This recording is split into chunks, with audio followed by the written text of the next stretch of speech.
اعوذ باللہ من الشیطان الرجیم بسم اللہ الرحمن الرحیم۔ حضرت ابو ہریرہ رضی اللہ تعالیٰ عنہ روایت کرتے ہیں کہ رسول اللہ صلی اللہ علیہ وآلہ وسلم نے ارشاد فرمایا، اللہ تعالیٰ کے بعض ایمان والے بندہ اور ایمان والی بندی پر اللہ کی طرف سے مصائب اور حوادث آتے رہتے ہیں، کبھی اس کی جان پر، کبھی اس کی اولاد پر، کبھی اس کے مال پر، اور اس کے نتیجے میں اس کے گناہ چڑھتے رہتے ہیں، یہاں تک کہ وہ مرنے کے بعد اللہ تعالیٰ سے اس حال میں ملاقات کرتا ہے کہ اس کا ایک گناہ بھی باقی نہیں رہتا۔ سبحان اللہ۔ السلام علیکم، کیا حال ہے ویورز آپ لوگوں کے؟ میں امید کرتی ہوں آپ لوگ خیریت سے ہوں گے، اور میری دعا ہے کہ اللہ تعالیٰ آپ کو ہمیشہ اپنے ایمان میں رکھے، آپ کی تمام جائز خواہشات کو اللہ تعالیٰ اپنی بارگاہ میں قبول اور مقبول فرمائے، اور آپ جتنی بھی پریشانیاں ہیں، جتنے بھی پرابلمز ہیں، اللہ تعالیٰ نجات دلائے، اور کہتے ہیں کہ ہمارے لیے خصوصی دعا کیجیے۔ تو میری اپنے تمام سبسکرائبرز کے لیے دعا ہے کہ اللہ تعالیٰ آپ کو ہمیشہ خوش و خرم رکھے، آپ جن جن مقاصد کے لیے آپ وظائف کر رہے ہیں تو اللہ تعالیٰ آپ کو ان میں کامیابیاں اور کامرانیاں عطا کریں، آپ کو اللہ تعالیٰ ہر مشکل سے نجات دلائے، آمین۔ جس کی جو پریشانی ہے اللہ تعالیٰ اسے اس سے نکالے، آمین۔ ویورز مجھے بھی اپنی دعاؤں میں ضرور یاد رکھیں، شکریہ۔ میں آپ کی میزبان لیلا حاضر ہوں اپنے چینل میں۔ ویورز آج میں آپ لوگوں کے لیے جو وظیفہ بنا کر لائی ہوں یہ بہت ہی زیادہ مجرب ہے، اور بہت آزمودہ بھی ہے، اور بہت زیادہ پاورفل بھی ہے، اور یہ ہر مقصد کے لیے ہے، ہر قسم کا مقصد آپ اس سے حاصل کر سکتے ہیں، یعنی اس کو پڑھ کے، اس وظیفے کو کر کے آپ ہر قسم کا جو مقصد ہے اس میں کامیابی حاصل کر سکتے ہیں۔ اور مجھے کمنٹ آیا تھا کہ ہمیں فیملی ویزے کے لیے کچھ بتائیں، تو جن کو یہ مسئلہ تھا، فیملی ویزے کا مسئلہ ہے، یعنی ان کا وہ چاہتے ہیں کہ ان کا مقصد ہے فیملی ویزا حاصل کرنا، تو وہ بھی یہ عمل کر سکتے۔ جن کا شادی کا مسئلہ ہے، شادی نہیں ہو رہی ہے، تو وہ بھی یہ عمل کر سکتے ہیں، اور جن کا نوکری کا مسئلہ ہے، جنہیں نوکری نہیں مل رہی ہے، تو وہ بھی یہ عمل کریں، اور شادی کے لیے کریں، یا پسند کی شادی کے لیے کرنا چاہتے ہیں تو تب بھی وہ یہ عمل کر سکتے ہیں۔ تو ویورز غرض ہر مقصد کے لیے یا ہر قسم کی پریشانی سے نجات کے لیے، رزق کے لیے آپ کی عمل کر سکتے ہیں۔ اور وظیفہ بتانے سے پہلے میں آپ کو یہ کہتی چلوں کہ میری ویڈیو کو آپ نے شروع سے اینڈ تک دیکھنا ہے، تاکہ آپ کو اچھی طرح سے سمجھ آ جائے کہ یہ عمل کس طرح سے کرنا ہے۔ لیکن میری وظیفہ بتانے سے پہلے میں یہ بھی کہتی چلوں کہ میرے چینل کو جن لوگوں نے ابھی تک صرف دیکھا ہے، سبسکرائب نہیں کیا ہے، یا جو پہلی بار میرے چینل کو دیکھ رہے ہیں، تو ان سے ریکویسٹ ہے کہ وہ میرے چینل کو سبسکرائب ضرور کر لیں، اور میری ویڈیوز اگر اچھی لگتی ہیں تو لائک کا بٹن ضرور پریس کریں، اور کمنٹ کر کے مجھے یہ ضرور بتائیں کہ آپ کو میری ویڈیو کیسی لگی، تاکہ میری حوصلہ افزائی ہو سکے۔ اور اگر آپ کو میرے وظیفے یعنی میرے ریکارڈنگ میں میری کوئی پرابلم آپ کو نظر آتی ہے، کسی قسم کی کوئی مسٹیک آپ کو نظر آتی ہے، تو مجھے وہ ضرور بتائیں، شکریہ۔ تو چلتے ہیں، چلیں جی، آپ کا میں وظیفہ بتا دیتی ہوں کہ کس طرح سے آج آپ نے کون سا وظیفہ کرنا ہے۔ تو یہ ٹائم اس کا جو بھی آپ نفل کا ٹائم ہے، آپ اس ٹائم پر یہ عمل کر سکتے ہیں، یعنی کہ نفل پڑھنے ہیں تو یہ نفل کے ٹائم پر ہی پڑھے جائیں گے۔ اب فجر کی نماز کے بعد بعض مجھے کمنٹس آتے ہیں کہ ہم نے یہ نماز جو ہے نفل نماز ہے، تو ہم نے فجر کے بعد ادا کر لی ہے، ہم نے عصر کے بعد ادا کر لی ہے، تو پلیز میں آپ سے کہتی چلوں کہ فجر کے فوراً بعد نفل نماز نہیں ہو سکتی ہے، نہ ہی عصر کے بعد نفل نماز پڑھی جا سکتی ہے۔ تو اس لیے مہربانی کر کے اس ٹائم پر جو لوگ اس چیز سے انجان ہیں وہ اپنی غلطی درست کر لیں کہ اس ٹائم پر نفل نماز نہیں پڑھی جا سکتی، تو پلیز اس ٹائم نفل والے عمل نہ کیا کریں۔ تو یہ عمل آپ اس ٹائم پر کریں، ظہر کی نماز کے بعد آپ کر سکتے ہیں، اس کے بعد آپ عشاء کے بعد پڑھ سکتے ہیں، مغرب کے بعد آپ عمل کر سکتے ہیں، یا پھر نفل کا جو بھی ٹائم ہے، تہجد کے ٹائم ہے، فجر سے پہلے آپ نفل پڑھ سکتے ہیں، تو آپ یہ عمل کر سکتے ہیں۔ اس میں یہ ہے کہ آپ نے 4 رکعت نماز پڑھنی ہے، لیکن 2 سلام کے ساتھ۔ تو دونوں حاجت کے نفل، پہلے آپ نے 2 حاجت کے نفل پڑھنے ہیں۔ 2 حاجت کے نفل آپ نے اس طرح سے پڑھنے ہیں کہ آپ نے پہلی رکعت میں سورہ فاتحہ کے بعد جو سورہ اخلاص ہے اس کو 11 مرتبہ پڑھنا ہے۔ پہلی رکعت میں سورہ فاتحہ کے بعد سورہ اخلاص جو ہے وہ 11 بار پڑھی جائے گی، اور دوسری رکعت جب آپ پڑھنے لگیں گے تو اس میں آپ سورہ فاتحہ کے بعد سورہ اخلاص کو 21 مرتبہ پڑھیں گے۔ اس طرح پھر آپ اپنے 2 نفل کمپلیٹ کر لیں گے، اور پھر دوبارہ آپ نے حاجت کے نفل ادا کرنے ہیں۔ اس طرح 4 رکعتیں ہو جائیں گی، اور جو دوسری یعنی کہ تیسری رکعت ہے،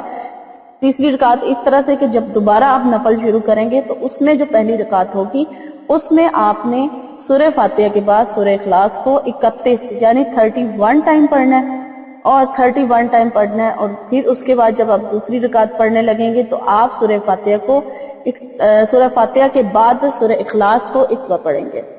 تو اس طرح آپ کی 4 نفل ادا ہو جائیں گے 2 سلام کے ساتھ، اور پھر جب آپ چاروں نفل ادا کر لیں تو پھر آپ نے 3 بار آیت الکرسی پڑھنی ہے۔ 3 بار آیت الکرسی پڑھنے کے بعد آپ نے 51 یعنی 51 مرتبہ 51 ٹائم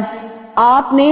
درود ابراہیمی پڑھنا ہے۔ جو درود شریف نماز میں پڑھا جاتا ہے وہ آپ نے 51 مرتبہ پڑھ لینا ہے۔ جب آپ 51 مرتبہ درود ابراہیمی بھی کمپلیٹ کر لیں گے تو پھر اس کے بعد آپ نے سجدے میں جا کے آپ نے 100 مرتبہ یا اللہ کہنا ہے، اور سجدے سے جب آپ 100 مرتبہ کمپلیٹ کرنے کے بعد آپ اشارے سے کمپلیٹ کر لیں یعنی گن لیں، آپ کا 100 بار کمپلیٹ ہو جائے یا اللہ، تو پھر آپ سجدے سے سر اٹھا لیں، اور سجدے سے سر اٹھانے کے بعد آپ نے 100 مرتبہ ہی سبحان اللہ کہنا ہے۔ اب یہ آپ کا وظیفہ جو ہے وہ کمپلیٹ ہو گیا، اور اس کے بعد پھر آپ نے اپنے مقصد کے لیے دعا مانگنی ہے، اور دعا آپ نے بہت ہی عاجزی کے ساتھ مانگنی ہے، بہت ہی رو کر، بہت ہی گڑ گڑا کر اللہ تعالیٰ سے دعا مانگنی ہے۔ تو انشاءاللہ تعالیٰ جس مقصد کے لیے بھی آپ یہ عمل کریں گے آپ کو اس میں لازمی کامیابی حاصل ہوگی انشاءاللہ تعالیٰ، اور میری دعا ہے کہ اللہ تعالیٰ آپ کو آپ کے جائز مقاصد میں کامیاب کرے۔ تو یہ عمل آپ ایک ہی دن کا ہے، اور کسی ٹائم بھی آپ کر سکتے ہیں، میں پہلے بتا چکی ہوں۔ اگر آپ کو عمل سمجھ نہیں آئی میں ایک بار دوبارہ بتا دیتی ہوں، بس آپ نے ویڈیو کو شروع سے اینڈ تک دیکھنا ہے تاکہ آپ کو اچھی طرح سے سمجھ آ جائے۔ سب سے پہلے آپ نے 2 رکعت حاجت کی نیت سے نفل ادا کرنے ہیں، اور پہلی رکعت میں سورہ فاتحہ کے بعد سورہ اخلاص کو 11 مرتبہ پڑھنا ہے، اور دوسری رکعت میں سورہ فاتحہ کے بعد سورہ اخلاص کو آپ نے 21 مرتبہ پڑھنا ہے، اور 2 نفل آپ نے کمپلیٹ کر لینے ہیں، سلام پھیر لینا ہے، اور پھر سلام پھیرنے کے بعد دوبارہ آپ نے 2 نفل شروع کرنے ہیں حاجت کی نیت سے۔ تو پہلی رکعت میں آپ نے سورہ فاتحہ کے بعد سورہ اخلاص کو 31 یعنی 31 ٹائم پڑھنا ہے، اور پھر دوسری رکعت میں آپ نے سورہ فاتحہ کے بعد سورہ اخلاص کو 41 ٹائم آپ نے پڑھنا ہے، اور اس طرح آپ کے 4 رکعت جو ہے وہ ادا ہو جائے گی۔ اور پھر آپ نے سلام پھیر کر تو پھر اس کے بعد آپ نے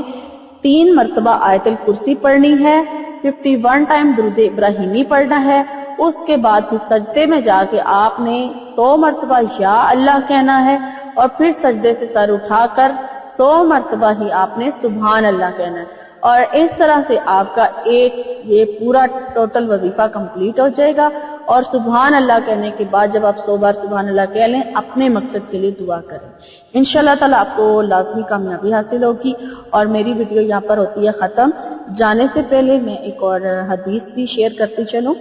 حضرت عائشہ رضی اللہ تعالیٰ عنہ فرماتی ہیں کہ میں نے رسول اللہ صلی اللہ علیہ وآلہ وسلم کو یہ ارشاد فرماتے ہوئے سنا، جب کسی مسلمان کو کانٹا چبھتا ہے تو اس سے بھی کوئی کم تکلیف پہنچتی ہے تو اس کے بدلے اللہ تعالیٰ کی طرف سے اس کے لیے 1 درجہ لکھ دیا جاتا ہے، اور اس کا 1 گناہ معاف کر دیا جاتا ہے۔ سبحان اللہ۔ تو ویورز یہاں پر میری ویڈیو آج ہوتی ہے ختم، اور میں امید کرتی ہوں کہ میری آج کی ویڈیو آپ کو اچھی لگی ہوگی، اور اگر اچھی لگی ہے تو لائک کر دیجیے اور شیئر ضرور کیجیے، اور کمنٹ کر کے مجھے ضرور بتائیں، اور میرے چینل کو سبسکرائب کرنا نہ بھولیں، اور میری انشاءاللہ تعالی میری نئی ویڈیو میں آپ سے ملاقات ہوگی۔ تب تک کے لیے اپنا بہت سارا خیال رکھیے گا۔ فی امان اللہ۔ اللہم صلی علی سیدنا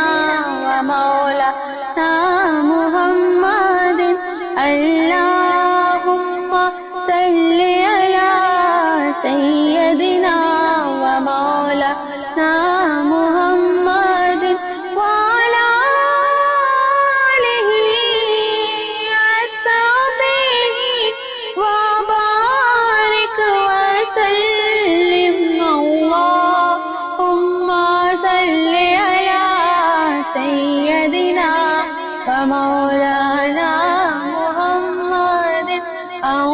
اللهم صل على سيدنا ومولانا محمد اللهم صل على سيدنا ومولانا محمد اللهم صل على سيدنا ومولانا محمد وعلى آله وصحبه وبارك وسلم اللهم صل على